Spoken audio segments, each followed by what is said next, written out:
वेदांतातील ग्रंथ श्रवण करण्यासाठी आमच्या चॅनलला सबस्क्राईब करा व बेल आयकॉन दाबायला विसरू नका.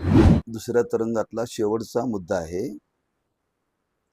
पूर्व पक्षाने आपलं मत मांडलेलं आहे, कर्माने मोक्ष व्हायला काय हरकत आहे.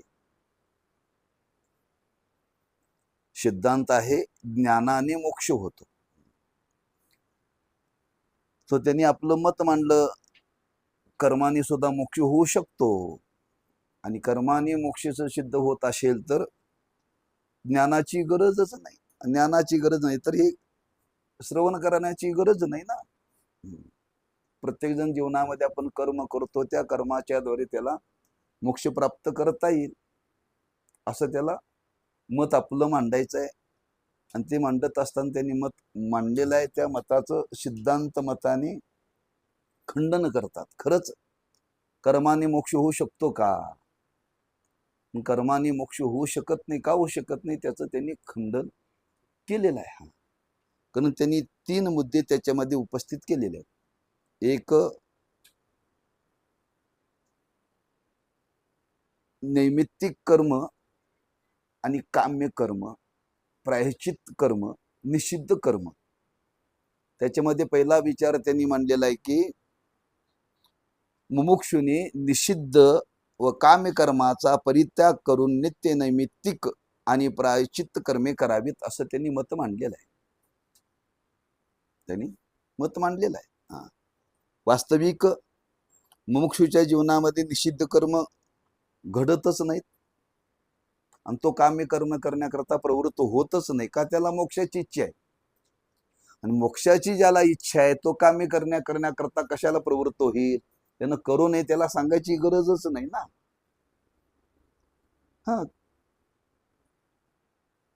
स्वर्गाच्या अपेक्षेने कर्म करण्याकरता मुमुक्षू प्रवृत्त झालेलाच नाहीये. त्याला दुःख संबंध रहित केवळ सुखाची अपेक्षा आहे. त्यामुळे तो काम्य करण्याकरता प्रवृत्त होणार नाही. करू नका हे सांगायची गरज नाही, पण त्यांनी उल्लेख केलाय त्यांनी करू नये. निषिद्ध कर्म, आता ज्या अर्थी मुमुक्ष आहे त्या अर्थी तो त्याच्यामध्ये प्रवृत्त झालेला, त्याने त्या कर्माचं स्वरूप जाणलेलं असल्यामुळे तो निषिद्ध कर्म म्हणजे ज्याच्यामध्ये पाप घडेल. निषिद्ध कर्म करण्याने पाप निर्माण होतं आणि काम्य कर्म करण्याने पुण्य निर्माण होतं. एकदा पाप आणि पुण्य निर्माण झालं की ते सुख दुःखाला कारण आहे. मग ते भोगण्याकरता यावं लागतं. ते मुमुक्षुने करू नये. अरे मुमुक्षु करण्याकरता प्रवृत्त होतच नाही. तो करू नये सांगायची गरज नाही, पण त्यांनी मत मांडलेलं आहे त्यांनी, बरं का. म्हणून मुमुक्षुने निषिद्ध व काम्य कर्माचा परित्याग करून नित्य नैमित्तिक आणि प्रायश्चित कर्मे करावीत. कारण निषिद्ध व काम्य कर्माच्या अभावामुळे नीच लोक उत्तम लोक प्राप्ती होणार नाही. निषिद्ध कर्म केलं तर नीच म्हणजे नरकाला जावं लागेल. काम्य कर्म केलं तर स्वर्गाला जावं लागेल. त्यांनी ते करायचं नाही, त्यामुळे त्याला ती प्राप्ती होणार नाही असं त्यांनी मत सांगितलेलं आहे. शिवाय नित्य नैमित्तिक कर्म न केल्याने जे पाप होईल ते कर्मे केल्याने होणार नाही. शिवाय या जन्मातील किंवा पूर्वजन्मातील पापाचा असाधारण व साधारण प्रायश्चित्ताने नाश होतो आणि पूर्वजन्मी केलेल्या काम्यकर्माचे फले इच्छेच्या अभावामुळे फल होत नाही. म्हणून मुमुक्षु ज्ञाना वाचूनी केवळ कर्माने जन्मा अभावरूप मोक्ष होतो असे पूर्व पक्षाचे म्हणणे आहे. नित्य नैमित्य कर्म त्यानं करायची गरजच नाही. निषिद्ध कर्म करण्याची गरज नाही. प्रायश्चित्त कर्म करण्याची गरज नाही. आता त्याच्या अंतःकरणामध्ये इच्छाच राहिली नाही. इच्छा न राहिल्यावर मागचं सुद्धा त्याला काय भोगावं लागत नाही असं त्यांनी आपलं मत मांडलेलं आहे. तेव्हा हे खरंच मत असं योग्य आहे का? सुरुवातीला ऐकताना बरं वाटतं, योग्य असं वाटतं. कारण तोही बोलत असताना शास्त्राच्या आधाराने बोलतो, पण सगळी शास्त्र जीवनामध्ये स्वीकारावं लागतात असं मात्र नाही, बरं का. काही काही लोकांनी अभ्यास करून आपल्या आपल्या मताने आपलं मत मांडलेलं आहे. एक एक शास्त्रकार निर्माण झालेला आहे. म्हणून तर त्या शास्त्रकारामध्ये वाद आता जैमिनी हे एक शास्त्रकार आहे बर का, आणि व्यास महर्षी शास्त्रकार आहेत. व्यासांचेच शिष्य जैमिनी बर का, व्यासांचे शिष्य जैमिनी. व्यासाने असं लिहिलेलं आहे, कितीही मनुष्य विद्वान झाला तरी त्याला इंद्रिय आकर्षित करतात. असं कोणी लिहिलेलं आहे? व्यासाने लिहिले. इंद्रिय बलवान ग्रामो विद्वानो अपिकर्षिती, असं व्यासाने लिहिलंय. तेव्हा जैमिनी म्हटले असं नाही म्हटले, किती विद्वान झाला तरी त्याला इंद्रिय आकर्षित करू शकत ना, अपिकर्षिती. त्यानं आपलं मत मांडलं बरं का. आता त्यांच्यापासून यानं ऐकून यानं स्वतंत्र मत निर्माण केलं. विद्वानाला इंद्रिय आकर्षित करत नाहीत. आता व्यासाने विचार केला, हा विद्वानाचा आहे, ह्याला विद्वानाला बुद्धीच्या जोरावरती सांगून ऐकणार नाही, आणि क्रिया करून त्यांनी ते मताचं खंडन केलं बरं का. आणि त्यानं शेवटी मान्य केलं जैमिनीने मान्य केलं. ती कथा आहे. विचार आपला काय, शास्त्रकारामध्ये आपलं आपलं मत मांडायचं स्वातंत्र्य आहे. त्याने आपल्या परीने मांडलेलं आहे. तसं जे काही शास्त्रकार आहेत त्या शास्त्रकाराची मतं इथं उपस्थित केलेली आहेत. मग ती कधी कधी योग्य असं आपल्याला वाटतं, पण मुमुक्षूच्या जीवनामध्ये जर त्या शास्त्राचा त्यांनी जर स्वीकार केला तर त्याला मोक्ष प्राप्त होणार नाही. म्हणून ग्रंथकर्त्यांनी त्या मताचं खंडन केलं आणि योग्य त्याच्या जीवनामध्ये सिद्धांताचा स्वीकार व्हावा आणि साधना करून त्याला याच जन्मामध्ये मोक्ष प्राप्त व्हावा, एवढा ह्या ग्रंथकर्त्यांचा अट्टहास आहे. आणि ते अट्टहास असल्यामुळे सगळं त्यांना खालचं वर वरचं खाल करावं लागलं बरं का. पण कधी कधी ऐकणाऱ्याची बुद्धी भ्रमिष्ट होते. भ्रम निर्माण होतो, हे खरं का, ते खरं का, ते खरं का, हे खरं, असं कधी कधी वाटतं. म्हणून स्थिर ठेवून एकाग्र चित्ताने त्याचं आपण चिंतन केलं पाहिजे, आणि ते चिंतन केलं तर लक्षात येऊ शकतं. म्हणून जो मुमुक्ष आहे त्या मोक्षला योग्य बोध व्हावा, योग्य बोध व्हावा म्हणून त्या मताचं खंडन केलेलं आहे. म्हणजे मत चुकीचं आहे, खुडून काढलेलं आहे. म्हणून त्या मताविषयी मांडत असताना तिने 3 मुद्द्याचा विचार इथं सांगून हे मत बरोबर नाही आहे. कुणी एखादा मुमुक्षू त्याचा मताचा स्वीकार करेल आणि स्वीकार केला तर हे शास्त्राच्या विरुद्ध मत आहे, शास्त्राला अनुकूल नाही आहे, म्हणून त्या मताचं खंडन करतात. तेव्हा सिद्धांत मताच्या द्वारे पहिला विचार सांगितला, हे म्हणणे बरोबर नाही. पूर्व पक्षांनी मांडलेलं मत बरोबर नाही. का नाही? नित्य नैमित्तिक कर्मासही स्वर्गफल आहे असे भगवान भाष्यकारांनी युक्तिप्रमाणाने प्रतिपादन केले आहे. त्यांचं मत काय, त्यानं मत सांगलेलं आहे, नित्य नैमित्तिक कर्म करण्याने पुण्य निर्माण होत नाही, असं पूर्व पक्षाचं मत आहे. पूर्व पक्षाचं नित्य आणि नैमित्तिक. सिद्धांत सांगतं, व्यास महर्षी सांगतात. इथं शब्द का, भगवान भाष्यकार म्हणजे व्यासांना भगवान म्हणतात, देवाचा अवतार मानलेला. त्यांनी भाष्य केलेलं ना, त्यांनी आपल्या जीवनामध्ये हा विचार मांडलेला आहे. त्यांनी सांगितलं, नित्य नैमित्त कर्म केलं तरी त्याच्यामध्ये पाप पुण्य निर्माण होतं, आणि यांनी सांगितलं निर्माण होत नाही. आपण जे रोज नित्य कर्म करतो त्याच्यातून पुण्य निर्माण होतं, आणि ते पुण्य स्वर्गाच्या प्राप्तीला उपयोगी पडतं. नैमित्तिक कर्म, श्राद्ध कर्म करतो, ते कर्म करण्याने सुद्धा पुण्य निर्माण होतं. आपले पितर राहतात, त्या पितरांना आनंद होतो. कालांतराने तुम्ही ते सातत्याने जर नित्य नैमित्तिक कर्म केलं तर आपल्याला त्या पुण्याईने सुद्धा स्वर्गाची प्राप्ती होते, असं मत मांडलेलं आहे. व्यासानीच मत मांडलेलं आहे, वेदाला धरून मांडलेलं आहे. पूर्व पक्षाने जे मांडलेलं आहे की नित्य नैमित्तिक कर्म करण्याने तो म्हणतो पाप पुण्य निर्माण होत नाही. पण ज्यार्थी व्यासानी वर्णन केले ते नित्य नैमित्तिक कर्म करण्याने पुण्य निर्माण होतं. निर्माण होतं त्यार्थी त्या पुण्यायने स्वर्गाची प्राप्ती होते, स्वर्गाधिकाची. एकदा पुण्य निर्माण झाली की ते भोगावं लागतं ना, मग ते फल देतच. हा, पहिलं मत लक्षात ठेवा. तो म्हणतो निर्माण होत नाही, हा, पण नित्य नैमित्तिक कर्म केले की त्याचं पुण्य निर्माण होतच होतच, लक्षात ठेवा. भगवान भाष्यकारांनी युक्तिप्रमाणाने प्रतिपादन केलेलं आहे. म्हणून नित्य नैमित्तिक कर्माने उत्तम लोकप्राप्ती होईल, पण जन्माभावरूप मोक्ष घडणार नाही. काय एकदा पुण्य निर्माण झालं की ते भोगावं लागेल ना. आणि मोक्षाचं स्वरूप काय, तर जन्माचा अभाव आणि मरणाचा अभाव, पुन्हा जन्म नाही. जन्माभावरूप मोक्ष, ज्याला मोक्ष प्राप्त झाला त्याला पुन्हा जन्म घ्यावा लागत नाही, त्याला पुन्हा जन्म घ्यावा लागत नाही. आणि तुम्ही नित्य नैमित्तिक कर्म करण्याने त्याच्यातून पुण्य निर्माण झालं की तुम्हाला जन्म घ्यावा लागेल, तिथं मोक्ष कसा प्राप्त होईल? तो तेव्हा हे जुळत नाही बरं का. हा, कर्माने मोक्ष होतो असं म्हणता येत नाही का, त्याच्यातून निर्माण झालेलं पुण्य भोगण्याकरता पुन्हा जन्म घ्यावाच लागतो. जन्म भावरूप मोक्ष घडणार नाही. शिवाय नित्य नैमित्तिक कर्माचे स्वर्ग फल न मानले तर नित्य नैमित्तिक कर्मबोधक वेद वचन निष्फल होतील. त्याचं जर फल नाही मानलं तर वेदाने वर्णन केले ते त्या वेदाला काही किंमतच राहणार नाही.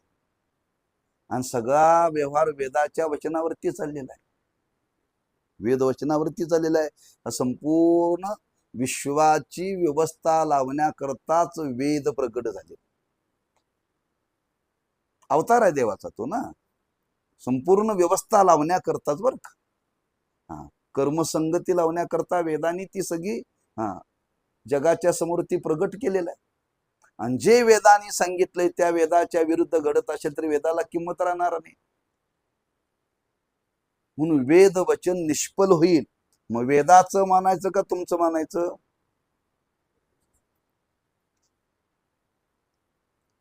आणि जो वेद मानत नाही तो बरा, वेद बाहे दंड बोले तो पाखांड, त्याचे काळे तोंड जगा माझी. हा, तुकोबारांनी परखडलेले, जो वेदाचं मानत नाही तो पाखांडी आहे, त्याचं जगामध्ये तोंड काळ करा, काळ करा म्हणतात तुकोबार. असा कोणी सांगत असेल तर त्याच्या मुखातून ऐकू नका. वेदाच्या विरुद्ध कोणी जर सांगत असेल ना, त्याचं ऐकू नका. आणि इथं वेदाच्या वचनाला धरून हा विचार आहे. आणि पूर्व पक्षाचा मत जर आपण हा विचार घेतला तरी वेदाच्या विरुद्ध आहे, मग ते ऐकावं का? नाही. हा, वेद वचनाला निष्फलता होईल. कारण नित्य नैमित्तिक कर्म न केल्यास पाप होते असे असेल तर पाप उत्पन्न होऊ न देणे हे त्याचे फल म्हणता येईल. काय नाही केलं तर पाप निर्माण होतं, मग ते शेवटी फलच त्याचं ना. मग आम्ही नाही केलं तर पाप म्हणजे आमच्या जीवनामध्ये ते संचित जमा होणारच की. तो काय म्हणतो, पूर्व पक्ष, नाही केलं तर पाप निर्माण होतं आणि केलं तर पुण्य निर्माण होत नाही म्हणतो तो. पूर्व पक्षाने मत काय म्हणलेलं आहे, तो म्हणतो नित्य नैमित्तिक कर्म केलं तर पुण्य निर्माण होत नाही, नाही केलं तर पाप निर्माण होतं. पाप निर्माण होतं. नाही केल्याने पाप निर्माण म्हणजे शेवटी पाप हे फलच आहे ना. मग ते आपल्या जीवनामध्ये संचितामध्ये जमा होत जाणार ना, मग ते सुद्धा फल मानावं लागेल, ते सुद्धा फल. तेव्हा सिद्धांत मत आहे, नित्य नैमित्तिक कर्म नाही केलं तर पाप लागत नाही, पाप लागत नाही, पण केल्यानंतर मात्र पुण्य निर्माण होतं. हा, दोन्हीतला फरक लक्षात ठेवा. पूर्व पक्ष म्हणतो नाही केलं तर पाप लागतं आणि केलं तर पुण्य मिळत नाही म्हणतो तो. तेव्हा करायला काय हरकत आहे? मनुष्याच्या जीवनामध्ये ते म्हणतोय निर्माण होत नाही पुण्य. तर सिद्धांत मत असा आहे की नाही केलं तर पुण्य निर्माण, पाप निर्माण होत नाही. तुम्ही नित्य नैमित्तिक कर्म करायलाच पाहिजे. नाही केलं तर, आता तुम्ही देवाची पूजा नाही पूजा केली तर तुम्हाला पाप लागत नाही. रोज देवाची पूजा नित्य आली ना, नाही जर केली तर ना तुम्हाला पाप लागत नाही, तुम्ही दोषी ठरता. फक्त अरे ह्या हाताने देवाची पूजा करायला पाहिजे, तुम्ही करत नाही, फक्त दोषी ठरता, पण पाप लागत नाही बरं का. नाही केली तर. पण केल्याने मात्र पुण्य निर्माण होत. केल्याने मात्र पुण्य निर्माण होतच. न केल्याने जे पाप निर्माण होतं शेवटी ते फल मानावं लागेल. मुमुक्षुने नित्य नैमित्तिक कर्म नाही केलं तर त्याच्या जीवनामध्ये पाप निर्माण होणार का नाही. मग पाप निर्माण झालेलं भोगायचं कोणी? ज्याच्या जीवनात निर्माण झाले त्यालाच भोगावं लागेल ना. तेव्हा हे सिद्धांताला जुळत नाही. सिद्धांताला जुळत नाही. म्हणून नित्य नैमित्तिक पाप उत्पन्न होऊ न देणे त्याचे फल म्हणता येईल. पण नित्य नैमित्तिक कर्म न केले तरी पाप उत्पन्न होणार नाही असे आमचे म्हणणे आहे. सिद्धांत मत काय? नित्य नैमित्तिक कर्म न केले तरीही पाप उत्पन्न होणार नाही असे आमचे पहिले म्हणणे आहे. सिद्धांत मतानं सांगितलं. कारण नित्य नैमित्तिक कर्म न करणे हे अभावरूप आहे. अभावरूप आहे म्हणजे तुम्ही त्याचा स्वीकारच केला नाही ना. स्वीकार केला तर भाव, नाही स्वीकार केला तर अभाव. तुमच्या जीवनामध्ये आता तुम्ही पूजा केलीच नाही हो, त्याचा स्वीकार केला नाही तर ते अभावच आहे ना. स्वीकार केला तर भाव, नाही स्वीकार केला तर अभाव. आता तुम्ही त्याचा स्वीकारच केला नाही तर ते अभाव रूपच मानलं जातं ना. मग त्याच्यापासून निर्माण होण्याचा का संबंधच येत नाही. लक्षात येतं ना. भाव आणि अभाव. स्वीकार आपण त्याला, काही लोक म्हणतात आम्ही देवाची पूजा करतच नाही, आमच्या जीवनामध्ये पूजेचा संबंधच नाही. अभाव आहे. पूजेचा अभाव म्हणजे नित्य कर्माचा अभावच आहे. हो, कितीतरी लोक आहे देवाची पूजा करत नाहीत, कारण त्यांच्या दृष्टीने ते आमच्या जीवनातलं कर्मच नाही म्हणतात. कर्मच नाही. उठलं की माणसं कामाला लागतात. पूजा म्हणजे त्याला काय माहितीच नाही. त्यांच्या जीवनामध्ये त्या कर्माचा अभावच आहे. मग त्या अभावरूपच कर्म मानावं त्यांच्या दृष्टीनं. म्हणून नित्य नैमित्तिक कर्माच्या अभावापासून भावरूप पापाची उत्पत्ती होते असे म्हणणे अयोग्य आहे. त्यांनी त्या कर्माचा स्वीकार केलेलाच नाही. ते कर्म त्यांनी जीवनामध्ये करण्यामध्ये प्रवृत्तीच नाही. ते मानत नाही तर तिथं पाप निर्माण होण्याचा संबंध येतोय कुठं? त्याचं अस्तित्वच मानलेलं नाही, त्याचा स्वीकारच केलेला नाही. म्हणून तिथं पाप निर्माण होतं म्हणताच येत नाही. पाप म्हणताच येत नाही. का? त्या कर्माला त्यांनी भावरूपात दिलेलीच नाहीये. आम्हाला रोज उठल्या उठल्या वाटते देवाची पूजा केली पाहिजे. काही लोकांना देवाची पूजा त्यांच्या डोक्यात विषयच नाही ना. नाही करण्याने पाप होत नाही म्हणायचा संबंधच येत नाही. त्यांनी ते मानतच नाहीत. मानतच नाहीत. नसल्यामुळे अभाव त्याचा सांगितला बरं का. आणि अभावापासून पाप निर्माण होत म्हणण्याचा संबंधच येत नाही. त्याचं अस्तित्वच मानलं नाही तर न करणं पाप निर्माण होत असं जे पूर्व पक्षांनी मानले ते होऊ शकत नाही ना. लक्षात येतं का? नित्य नैमित्तिक म्हणजे रोज देवाची पूजा करणे नित्य कर्म. काही लोकांना ते माहितीच नाही, म्हणजे त्यांच्या जीवनात त्या कर्माचा अभाव आहे की नाही. मग अभाव आहे तर तिथं नाही केल्या तर पाप निर्माण होण्याचा संबंध येतो कुठं? ते आम्हाला माहितीच नाही म्हणतात देवाची पूजा करणं. आमच्या जीवनात संबंधच नाही तो. नाही तर त्याचा अभावच आहे तर त्याच्या अभावापासून निर्माण होईल कसं पाप निर्माण होऊ शकत नाही.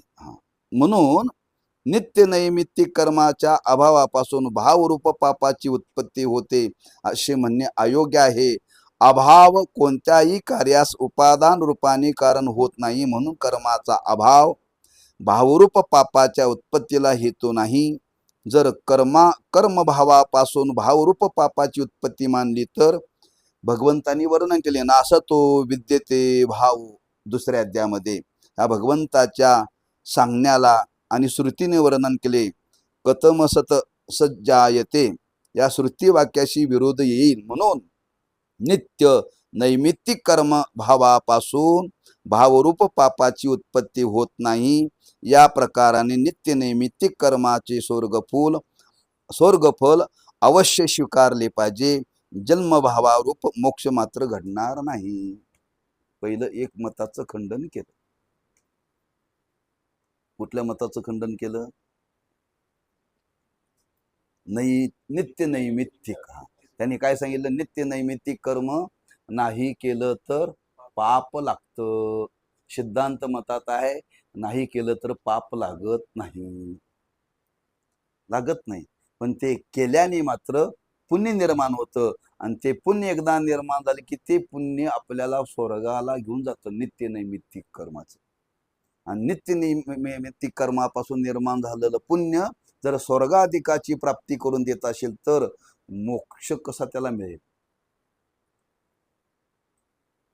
मोक्ष मिळणार नाही. म्हणून त्या कर्माने मोक्ष प्राप्त होत नाही. एक मुद्दा लक्षात आला. आता दुसऱ्या मुद्द्याचं वर्णन केले. आता जन्मांतरीच्या काम्य कर्माचे फल इच्छेच्या अभावाने होत नाही हे बोलणे युक्त नाही. दुसरं मत त्या पूर्वपक्षाने प्रगट केलेलं आहे.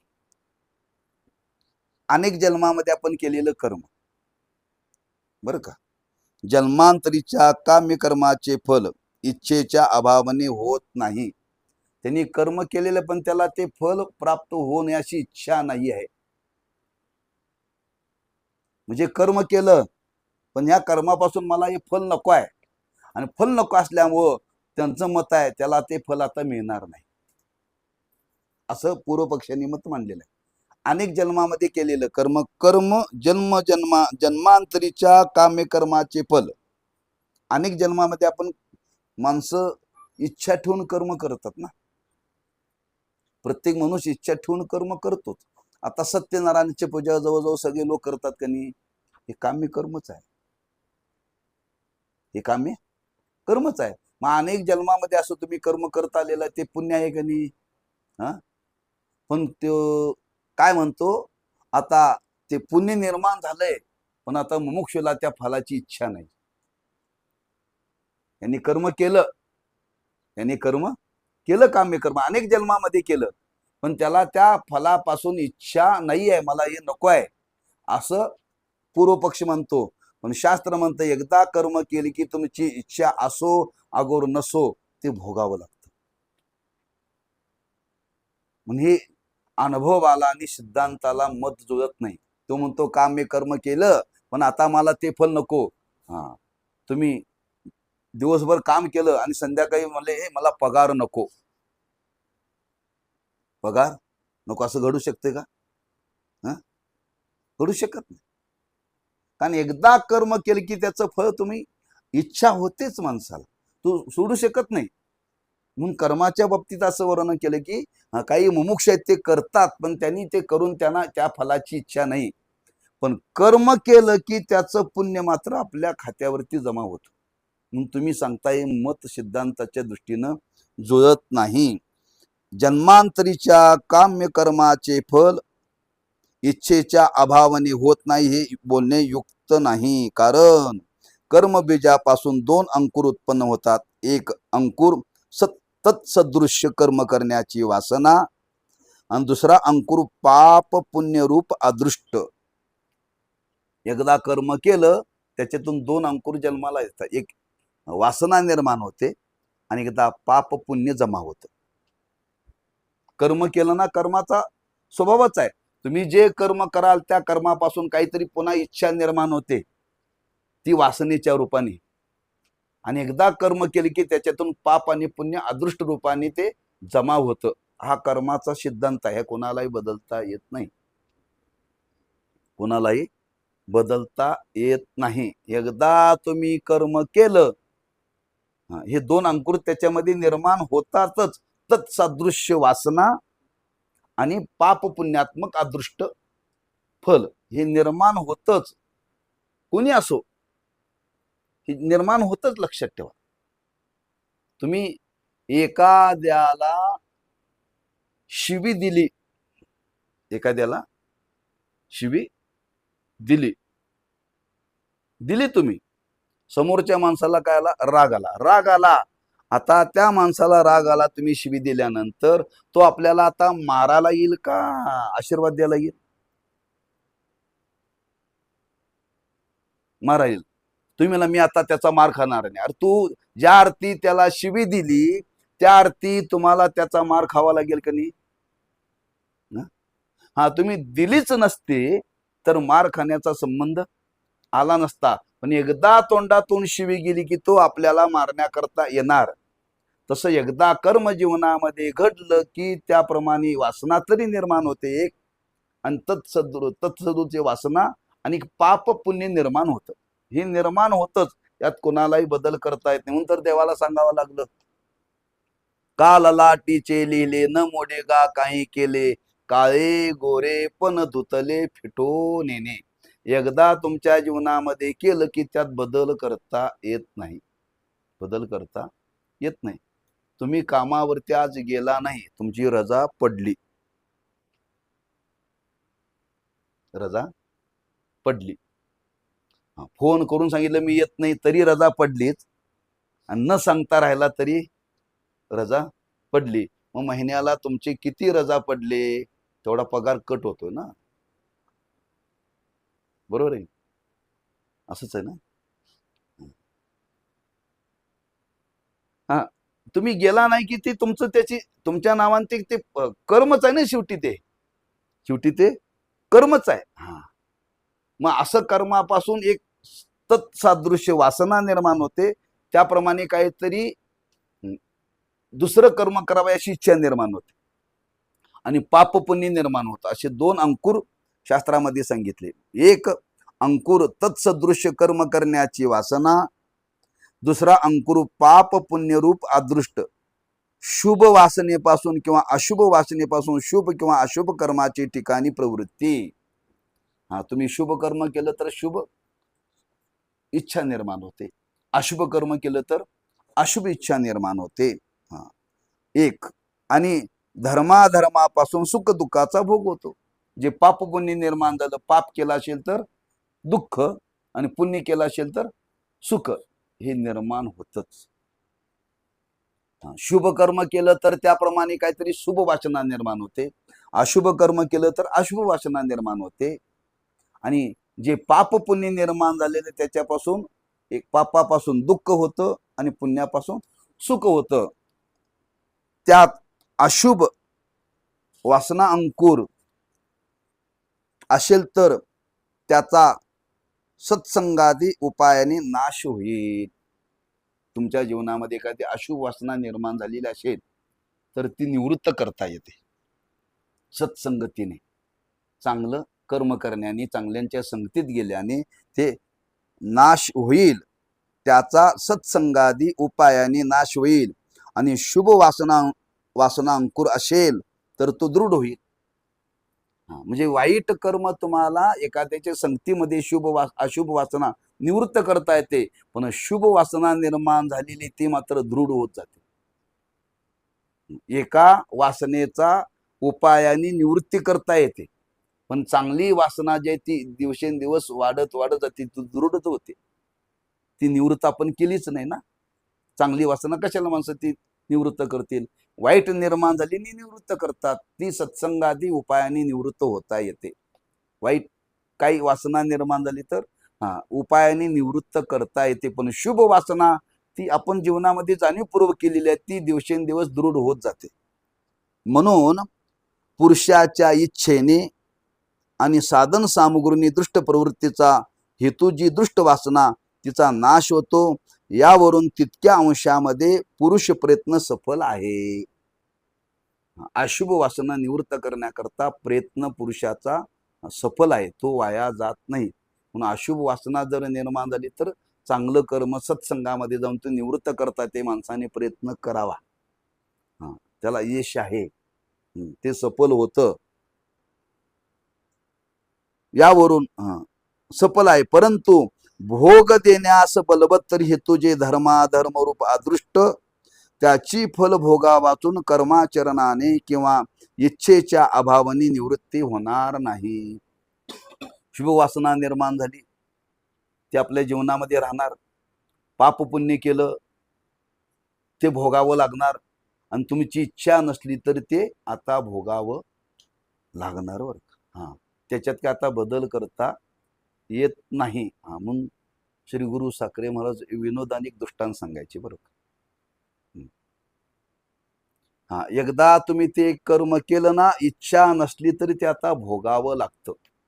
इच्छा नसताना तुम्हाला ते सोडता येत नाही. एका ग्रस्ताने बाजारामध्ये जांभळं विकत घेतली. जांभळं अशी टप्पुरी जांभळी होती आणि ती वजन करून घेतली. काय अर्धा किलो, पावशेर, का 1 किलो घेतली असते.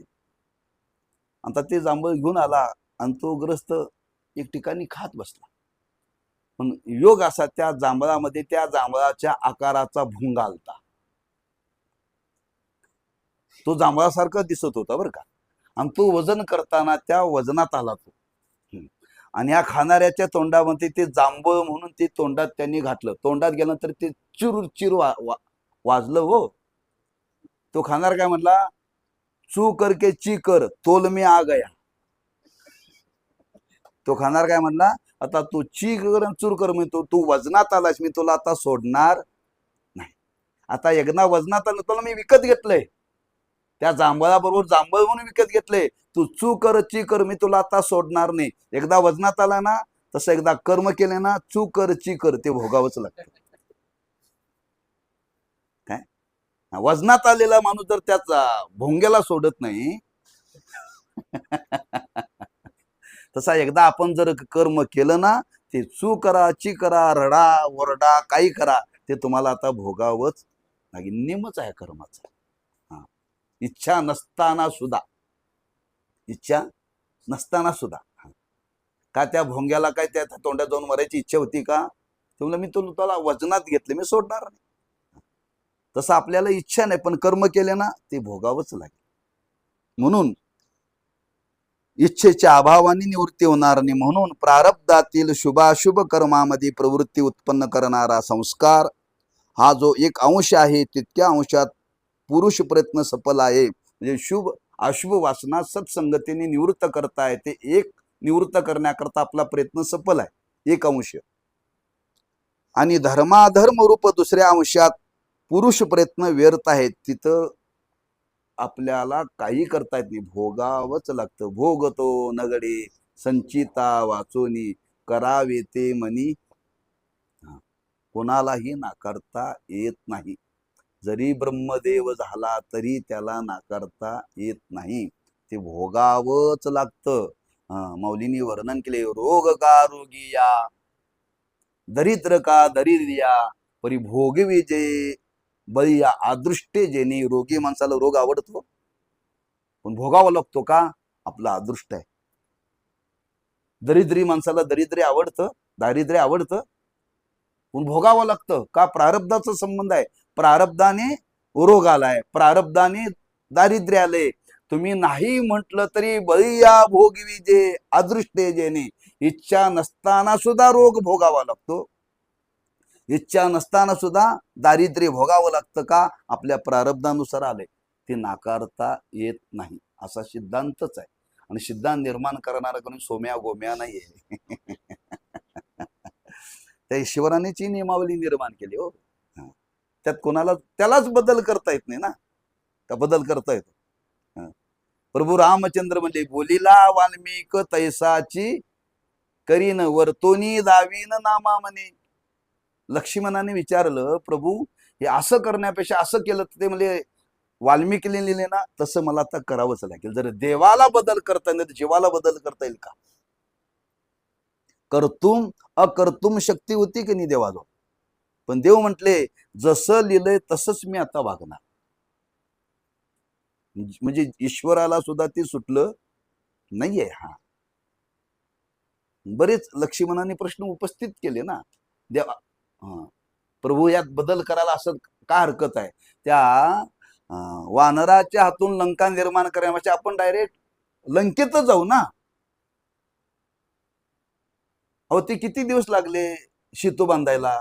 सेतू बांधला, तिथून प्रत्येकाला पाठवला आणि मग त्या लंकेमध्ये जाऊन युद्ध केलं. त्याच्यापेक्षा आपण डायरेक्टच, आपल्या सामर्थ्य आहे ना, आपण देवा लंकेत जाऊन युद्ध करायला काय हरकत आहे? नाही म्हणजे वाल्मिकी लिहिलंय सेतू बांधला पाहिजे,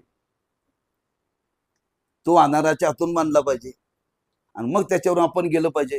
ह्यात मला बदल करता येत नाही. म्हणजे कर्मच आहे नाही, म्हणजे देवाला सुद्धा बदल करता येत नाही. मामा तुम्हाला कसं बदल? हा, म्हणून तो दुसरा अंकुर आहे, प्रारब्ध आहे, त्यात बदल करता येत नाही. म्हणून प्रारब्धाच्या दोन अंशाचे ज्यास धर्माधर्म दुसऱ्या अंशात पुरुष प्रयत्न व्यर्थ आहे. म्हणून प्रारब्ध कोणालाही चुकवता येत नाही. तो प्रारब्ध अंश बलवान आहे, याची भोगानेच निवृत्ती होते. ते भोगूनच संपवावं लागतं. भोगा वाचून ते संपत नाही, तुम्ही कितीही प्रयत्न करा. ते भोगूनच संपवावं लागतं. आता म्हातारपण, आता काय जगायची इच्छा आहे का? आता त्यांना काय मिळवायची इच्छा आहे का? काय नाही. पण शिल्लक राहिलाय भोग ना, तो भोगून ज्या दिवशी संपल त्या दिवशी जायचं.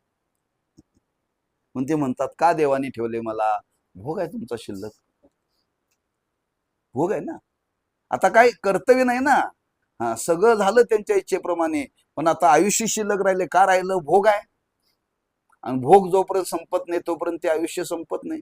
ते भोगूनच संपवावं लागतं. जसा दिवस येईल तसा तो त्यांनी शुकाम रडत असना न खडत असना स्वीकारावं लागतं. काही त्यात बदल करता नाही. कोणी म्हणे नको म्हणून आत्महत्या केली, मग का सुटला का? नाही सुटत. ती पुन्हा राहिलेलं भोगायला राहू लागतं. राहिलेला शेवटचा काळ आपल्याला सण होईना म्हणून तुम्ही जर आत्महत्या केली, पुन्हा जन्म घेऊन ते राहिलेलं भोगावंच लागतं. लोकाला वाटतं आत्महत्या केल्या म्हणजे सुटला. सुटला नाही, अधिक बांधला. म्हणून भोगाच्या बाबतीत बळजबरी करायची नाही, ते भोगायचं मुकाट्यानं. पण याचं ज्ञान अज्ञानी लोकाला नाही. याचं ज्ञान पुन्हा अज्ञानी लोकच आत्महत्या करतात. किती मोठा असेल, सत्तेने मोठा असेल, कोणी होते परवा महाराजांनी आत्महत्या केली. आणि जर ती आत्महत्या केली तर ते अज्ञान मानावं लागेल. त्यांना हे माहिती नाही. माहिती असतं तर केली असती का? तुमच्या दृष्टीने ते महाराज आहेत, पण शास्त्राच्या दृष्टीने ते महाराज नाही ना. म्हणून इथं वर्णन केलेलं आहे की त्याची भोगाने निवृत्ती होते. प्रारब्धाच्या या दोन अंशाचे ज्यास यथार्थ ज्ञान नसते, अशा पुरुष आपापल्या अनुभवानुसार प्रारब्ध बलवान की प्रयत्न बलवान असा निश्चय करून परस्परात वाद करीत असतात. असो या प्रकाराने अज्ञानी जीवास फल भोगा वाचून कर्म निवृत्ती संभवत नाही.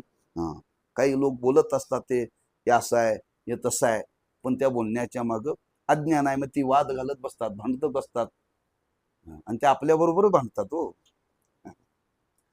आपल्या बरोबर भांडतात. अशी भांडतात ना, शास्त्र म्हणतं त्यांच्या भांडण्याच्या भानगडीत तुम्ही पडू नका. बाबा तुझंच बरोबर आहे म्हणायचं, त्याला नमस्कार करायचं, बरं झालं तुझ्यापासून मी काही शिकलो म्हणायचं, जायचं बाजूला. कारण त्याला ते पटतच नाही ना. अज्ञानच एवढं आहे, वादच घालतात. ते म्हणे नाही असंच आहे आमचं मत आहे. ठीक आहे, तुमचं मत तसं आहे म्हणायचं. त्याला शास्त्र पटतच नाही तर काय करणार? व्यर्थ आपली वाचा शिणवू नये. का? त्याला ज्ञानच नाही पूर्ण शास्त्राचं ना. तो आपल्या अनुभवावरून, माझ्या जीवनात माझा अनुभव असं, तुम्ही नाही म्हणता कसं, कुठलं शास्त्र ते बाजूला ठेवा म्हणतो. मग त्याची वाद घालून प्रश्न सुटणार आहे का? नाही सुटणार. त्याला शास्त्र म्हणजे काय संस्कारच नाही, आणि आपण त्याला शास्त्र सांगायला गेलं तर ऐकेल का? नाही ऐकणार. म्हणून त्याच्या नादाला लागू नये. वाद घालण्यातच वेळ जाईल. म्हणून या प्रकाराने अज्ञानी जीवास फल भोगा वाचून कर्म निवृत्ती संभवत नाही. भोगा वाचून कर्माती निवृत्ती ज्ञानास मात्र संभवते. बरं का? भोगा वाचून कर्माची निवृत्ती ज्ञानास मात्र संभवते. कारण कर्ता कर्म आणि त्याचे फल हे सत्य नसून अविद्येमुळे आत्मस्वरूपाची ठिकाणी कल्पित आहेत. त्या अविद्येचे ज्ञान विरुद्ध आहे. म्हणून अविद्या कल्पित जे कर्माधिक त्याचा ज्ञानानेच नाश होतो किंवा बाद होतो असा ज्ञानी पुरुषाचा निश्चय असतो. तो कल्पितच मानतो ना, ते खरं मानतच नाही. का अविद्याच खोटी आहे. ज्ञानी पुरुष त्याला अस्तित्वच देत नाही. मग त्याच्या जीवनामध्ये जरी झालं तरी तो म्हणतो त्या भोगाचा संबंध शरीराशी आहे, माझ्या स्वरूपाशी काही संबंध नाही. जनक राजाच्या घराला वाड्याला आग लागली. आग. जनक राजा बरं का. आणि ती आग लागता ते असे बसले होते. चर्चा करत ज्ञानी लोकांच्या बरोबर. आणि ती आग लागत लागत त्यांच्या पायाजवळ आली आणि पायाला आग लागली, पाय जळत होता. विचारला, हो राजेसाहेब, हं, पाय जळतोय, अग्नी लागलाय त्याला. जनक राजा म्हटला, देहाचा आणि माझा संबंधच नाही म्हटले. वाड्याला आग लागलेली होती, पायापर्यंत आली होती, पाय जळत होता, तरी तो काय म्हणतोय, माझा आणि देहाचा संबंधच नाही, आम्हाला ठेच लागलेली सण होत नाही, कोणी उद्बत्तीचा चटका दिलेला सण होत नाही. ज्ञानी पुरुष, हा, का देहाशी माझा संबंधच नाहीये, देह खोटाच आहे ना, अशा बोधावरती असल्यामुळे तो आपल्याकडे ते घेतच नाही. पण अज्ञानी मात्र जवाला मात्र ते भोगावं लागतं. का, हे मी केले म्हणतो ना. पण ज्ञानी पुरुषाच्या जीवनामध्ये याचा संभव राहत नाही. म्हणून अविद्या कल्पित जे कर्माधिक त्याचा ज्ञानानेच नाश होतो किंवा बाद होतो असा सिद्धांत आहे. जसे त्याला दृष्टांत देऊन गेलेत, स्वप्नामध्ये निद्रेमुळे जे पदार्थ प्रतीत होतात त्याचा जागृतीत निद्रेच्या निवृत्तीनेच अभाव होतो. एखाद्याला स्वप्न भयानक पडलं, भयानक पडलं, आणि तो ओरडायला लागला आणि तुम्ही जागे झाला. आता तो ओरडायला लागला, एवढा ओरडायला लागला, भयभीत झालेला आहे.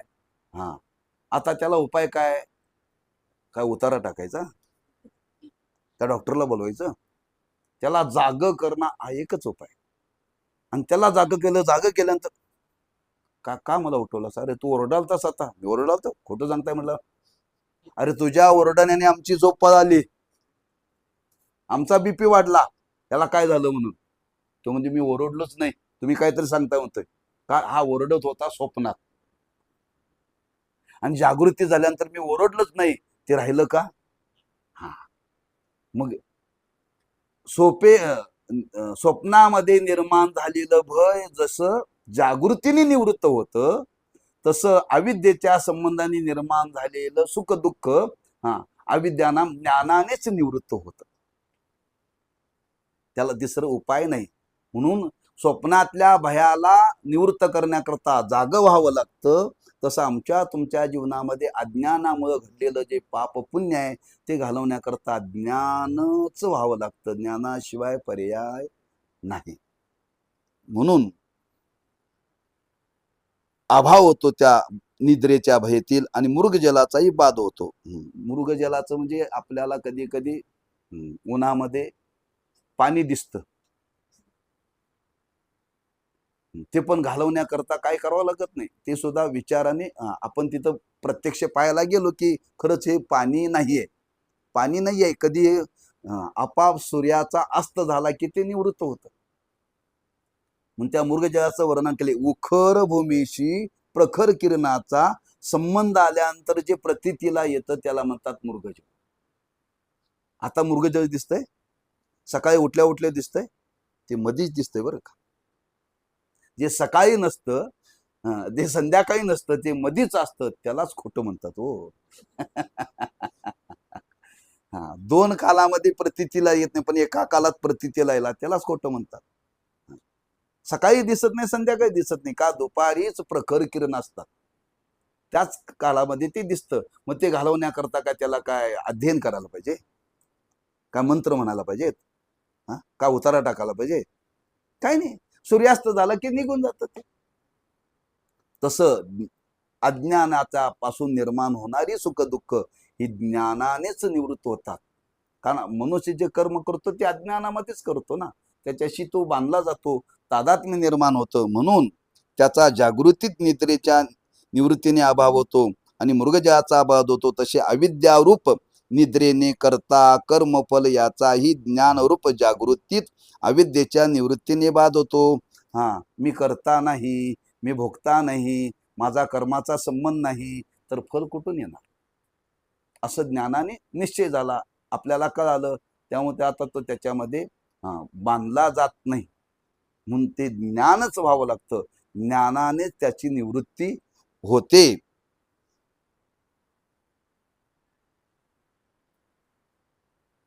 अविद्येची निवृत्ती म्हणून आत्मज्ञाना वाचून दुसऱ्या कोणत्याही उपायाने अविद्येची निवृत्ती होत नाही. आणि जर केवळ इच्छेच्या अभावाने कर्मफल होत नाही असे म्हटले तर ईश्वर संकल्प मिथ्या होईल. अज्ञानाच्या कर्माची फलभोगा वाचून निवृत्ती होऊ नये असा ईश्वर संकल्प आहे आणि तो ईश्वर सत्य संकल्प आहे असे शास्त्रामध्ये प्रसिद्ध आहे. हे ईश्वराने संकल्प केलेला आहे. यांनी याचं कर्म केली की त्याला ते भोगावं लागेल. मग त्याचा संकल्प तुम्ही खोटा मानणार का? का तो सत्य संकल्प आहे ना. त्यांनी केलेले संकल्प सगळे सत्य आहेत. त्याच्या संकल्पाला आपल्याला नाकारता येत नाही. म्हणून मी आपण बोलून गेलो, ह्या संपूर्ण विश्वाची संगती लावण्याकरता देवाने निर्माण केलेलं आहे. त्यांनी निर्माण केलं, त्याला काय धंदा नव्हता का? त्याला काय काम नव्हतं का? हे कशा करता त्यांनी हे एवढे निर्माण केले? आमच्या तुमच्या वाट्याला आलेलं कर्म, हा कर्माची संगती लावण्याकरता सगळ्या गोष्टी त्यांनी निर्माण केलेत. लक्षात ठेवा. काय काय निर्माण केलं नाही? एकांतात बसून विचार करा.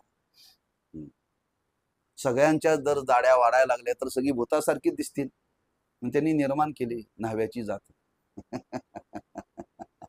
कोणी केली? त्यांनीच निर्माण केली. व्यवस्था केली की त्यांनी. कपडे आता आपण धुतोय, पूर्वी कपडे कोण धुत होते? कपडे जर कोणी नाही धुतले तर एवढी मळून जातील, धुवायची कोणी?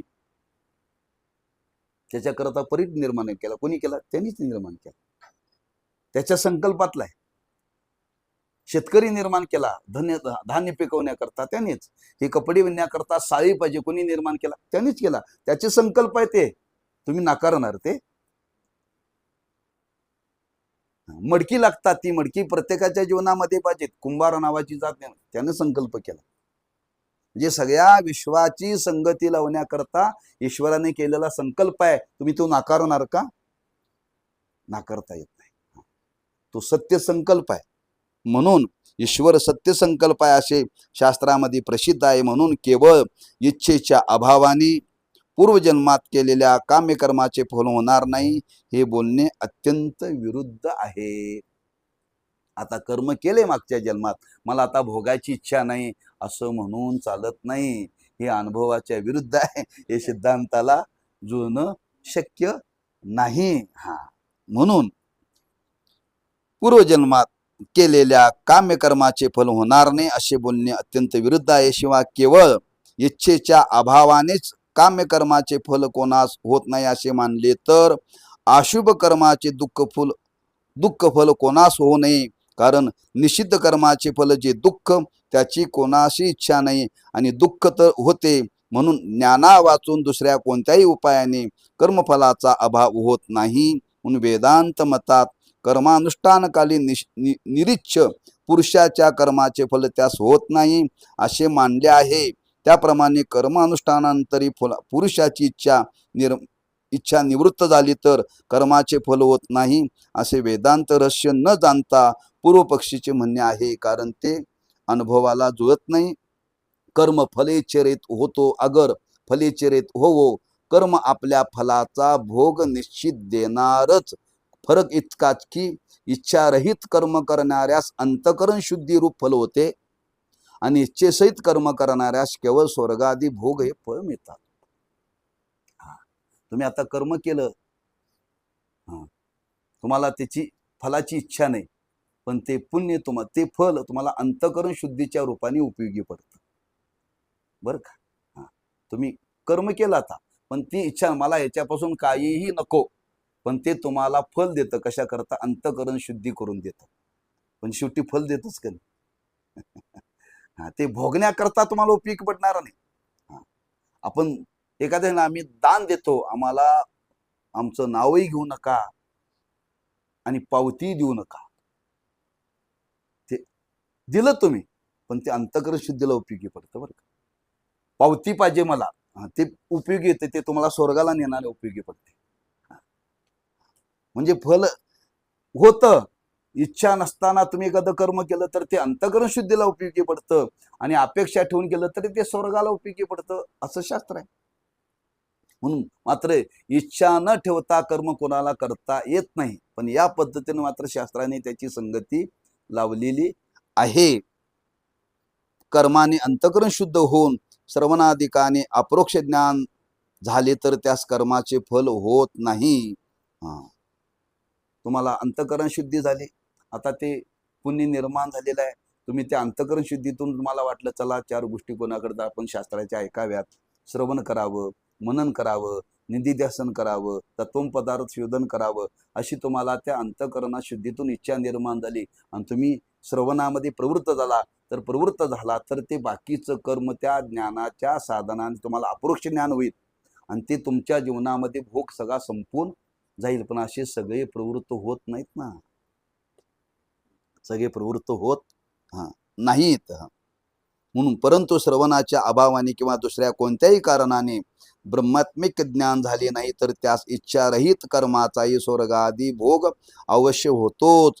हा वेदांताचा सिद्धांत आहे. म्हणून स्वर्गादी भोग निरीच्छ पुरुषात अवांतर फल आहे, त्यास चित्तशुद्धी झालीच आहे. योग्य काली श्रवणाधिक घडून ज्ञानद्वारा मोक्ष होईल. यथावता अज्ञानास ज्ञाना वाचून दुसऱ्या कोणत्याही उपायाने कर्मफल भोगाची निवृत्ती होणार नाही. त्यानं ज्ञान झालं, त्याची अंतःकरण शुद्धी झाली. आता तुम्हाला इच्छा निर्माण झाली, पण कालांतराने ते अंतःकरण शुद्धी झाल्यानंतर तुम्हाला कधीतरी वाटेल आपण हे श्रवण केलं पाहिजे, मनन केलं पाहिजे, निधिध्यासन केलं पाहिजे आणि शेवटी ज्ञान एक दिवशी होईल आणि त्या दिवशी सगळं संपेल. पण अज्ञानी लोकांचा कुणाशी संबंध न आल्यामुळं त्याच्या जीवनामध्ये राहणार आणि त्याला हे भोगावं लागणार. म्हणून कर्म आहे, म्हणून कर्म हे भोगावं लागतं. पण ते कर्म ते तुम्हाला ज्ञानाला उपयोगी पडणार नाही. याच पद्धतीने तुम्हाला मोक्षच ज्ञानाने स्वीकारावा लागेल असा विचार म्हणला.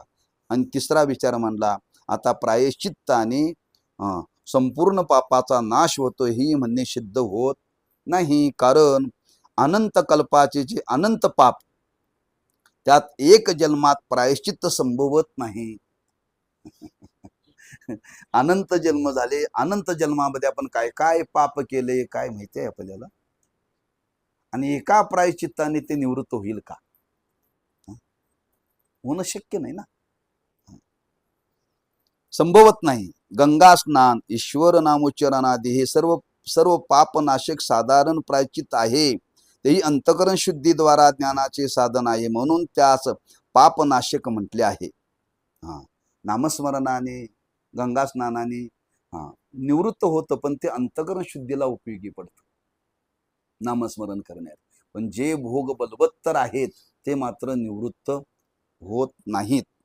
म्हणून अंतःकरण शुद्धीद्वारा ज्ञानाचे साधन आहे, म्हणून त्यास पापनाशक म्हटले आहे. दुसरे असे म्हटले होते की नित्य नैमित्तिक कर्माच्या क्लेशाने संचितातील निश्चित कर्माचा नाश होऊन जातो. पण हेही म्हणणे बरोबर नाही. नित्य नैमित्तिक कर्माच्या क्लेशाने संचितातील निश्चित कर्माचा नाश होतो असं पूर्वपक्षाने मत मांडलं होतं. पण तेही म्हणणे बरोबर नाही. कारण संचितातील निश्चित कर्म अनेक प्रकारचे असून त्याचे अनेक प्रकारचे दुःख फल वेगळे वेगळे आहे. अनेक प्रकारचं संचितामध्ये आपण केलेलं पाप आहे, त्याची फलं भिन्न भिन्न आहेत, एक सारखंच नाही. एक प्रकारचं दुःख नाही. सकाळी दुःख पोट दुखतं तर दुपारी डोकं दुखतं, संध्याकाळी पाठच दुखते. एकच आहे का शरीरामध्ये? तसं अनेक प्रकारचं आपण केलेलं पाप आहे, त्याची फलं भिन्न भिन्न आहेत, एकसारखी नाहीत. मग एकसारखी नाही तर एका उपायाने ते एकाच गोळीनं सगळं जातं का? पोटदुखीची गोळी वेगळी, डोकंदुखीची गोळी वेगळी, कंबरदुखीची गोळी एकाच गोळीनं जातं का? एकाच गोळीनं जर रोग जात नाही तर एकाच प्रायश्चित्ताने सगळी पाप कशी जाते? ती भिन्न भिन्न जाईल. आणि अनेक जन्मातले अनंत पाप आहेत हो. ती कशी जाते? ती जाणार नाहीत. म्हणून हेही म्हणणे बरोबर नाही. कारण संचितातील निश्चित कर्म अनेक प्रकारचे असून त्याचे अनेक प्रकारचे दुःखे फल आहे. म्हणून केवळ कर्म अनुष्ठानाच्या क्लेश भोगानेच त्याचा फलभोग संपणार नाही. आणखी असे म्हटले होते की संपूर्ण काम्यकर्माने एकच शरीर प्राप्त होते, परंतु हेही म्हणणे बरोबर नाही. त्याने एक मत मांडलं होतं की एकच शरीर प्राप्त होतं, पण ही जुळत नाही. अनेक शरीर आपल्याला प्राप्त होतात. म्हणून एकाच जन्मात बघा, एखादा आपल्या डेकत मुंगळा मेला, संपलं, त्याला लगेच दुसरं शरीर ह्या जन्मात मिळतं ना. मांजराचा मिळाला, ते काही दिवसात मरतं, पुन्हा आणखी त्याला मिळाला. म्हणजे एकाच जन्मात अनेक त्याला शरीर मिळतात का नाही? हा, संपत नाही. म्हणजे अशी ती अनेक एका पासून अनेक शरीर निर्माण होतात, अनेक भोग भोगण्याकरता बरं का. एक शरीर घेऊन चालत नाही. म्हणून कारण संचितातील काम्य कर्म अनंत प्रकारचे आहे, त्याचा एकाच जन्मात भोग घडणे संभव नाही. शिवाय एका पुरुषाशी एका काली नाना शरीराने जो भोग सांगितला तो सिद्ध योग्या वाचून अन्यास नाही. सिद्ध योग्यास पुष्कळ तऱ्हेचे सामर्थ्य असले तरी त्यासही ब्रह्मज्ञाना वाचून मोक्ष नाही. काही योग्याची साधना सांगतात, त्यांना शरीर बदलता येतं योग सामर्थ्याने बरं का. पण ते योग्याला सिद्ध आहे. जरी असलं तरी शेवटी त्यालाही ब्रह्मज्ञान व्हावं लागतंच बरं का. ब्रह्मज्ञानाशिवाय तो मोक्ष नाही नाम कर्माचा सिद्धांत नाहीसा निवृत्त करता येत नाही. अशा रीतीने काम्य व निषिद्ध कर्म टाकून जो केवळ नित्य नैमित्तिक कर्म करतो त्यास नित्य नैमित्तिक कर्माचे फल भोगण्याकरता तसे संचितातील शुभाशुभ कर्माच्या फलभोगार्थ अनंत शरीरे घ्यावी लागतील. अनंत शरीरे घेऊनही मोक्ष होणार नाही. तो मोक्ष केवळ जीव ब्रह्मैक्य ज्ञानानेच होईल. जसे स्वप्नामध्ये मिथ्या पदार्थ प्रतीत होतात त्याची जागृती वाचून अन्य उपायाने निवृत्ती होत नाही, तसेच आत्मज्ञान रूप जी निद्रा त्यामुळे मिथ्याबंध प्रतीत होतो त्याची आत्मज्ञान रूप जागृती वाचून निवृत्ती होणार नाही. म्हणजे कर्माने मोक्ष प्राप्त होऊ शकत नाही, शेवटी त्याला ज्ञानच व्हावं लागतं असं सिद्धांत मतांनी पटवून दिलं. अशा रीतीने अधिकारी विषय आणि प्रयोजन यांची सिद्धी आहे. म्हणून पूर्वतरंगात प्रतिपादन केल्याप्रमाणे प्राप्य प्रापक भाव, कर्तृकर्तृत्व भाव, जन्यजनकादी संबंध सिद्धी आपोआप होते.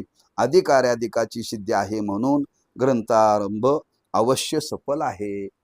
म्हणून हे सांगितलेलं सिद्धांत मत आहे. या सिद्धांत मताचा स्वीकार करून आपण अध्ययन केलं पाहिजे.